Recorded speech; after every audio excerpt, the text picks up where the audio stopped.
ہر مسلمان جانتا ہے کہ قرآن کریم کی تلاوت سے پہلے ہم دو کلمات ادا کرتے ہیں، اعوذ باللہ من الشیطان الرجیم، بسم اللہ الرحمن الرحیم۔ ان دونوں کلمات کا سمجھنا ہمارے لیے کافی ضروری ہے، کیونکہ ہمیں یہ پتہ چلنا چاہیے کہ یہ دونوں کلمات جو ہیں یہ ہمیں کس جرنی کے لیے، کس سفر کے لیے تیار کر رہے ہیں۔ اس میں جو سب سے پہلا کلمہ ہے اعوذ باللہ من الشیطان الرجیم، اس کو عربی میں تعوذ کہتے ہیں۔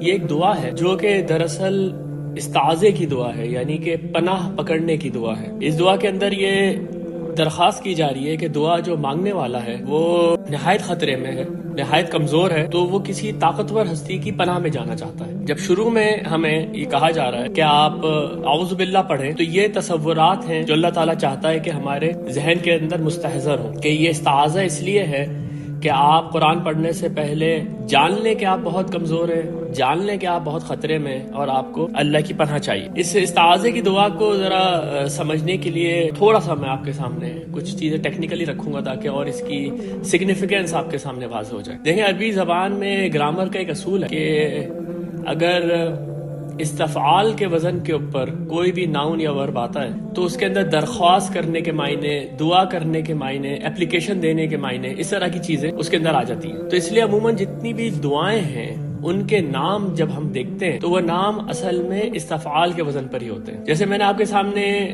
یہ رکھا استعاذہ، یعنی کہ تعوذ پڑھنا، اعوذ باللہ من الشیطان الرجیم پڑھنا۔ اس کے معنی یہ ہوتے ہیں کہ آپ کمزور ہیں، آپ خطرے میں ہیں، آپ کو پناہ چاہیے۔ اس طرح مدد کی دعا کو استعانت کہتے ہیں۔ یہ آن یعینو سے نکلا ہے۔ عین یا آن کا مطلب جو ہوتا ہے وہ مدد کا ہوتا ہے، تو مدد مانگنا، استعانت۔ یہ دعا ہماری ہم جانتے ہیں سورہ فاتحہ ہے، اہدنا الصراط المستقیم۔ اس سے پہلے آپ کہتے ہیں ایاک نعبد و ایاک نستعین۔ یہ نستعین جو ہے یہ مدد مانگنے کی دعا ہے۔ ہم سب جانتے ہیں کہ ہم استغفار پڑھتے ہیں، غفرہ یغفرو سے نکلا ہے۔ یہ دعا کیا ہے؟ یہ دعا یہ ہے کہ آپ سے کوئی گناہ ہو گیا، آپ سے کوئی غلطی ہو گئی، اب اس کی سزا آپ کو ملے گی، اس کا بدلہ آپ کو ملے گا۔ اب آپ دعا کر رہے ہیں کہ اس سے اللہ مجھے محفوظ کر دے۔ یہ استغفار ہے، کیونکہ مغفر جو ہے یہ پرانے زمانے میں جو جنگ کے لیے لوگ میدان جنگ میں اترتے تھے تو وہ جو لوہے کا خود ہیلمٹ اپنے اوپر پہنتے تھے اس کو مغفر کہتے تھے، یعنی کہ اگر غلطی سے وار پڑ گیا تو آپ محفوظ رہے۔ تو اس کا آپ مطلب سمجھ سکتے ہیں کہ استغفار کا مطلب یہ ہوا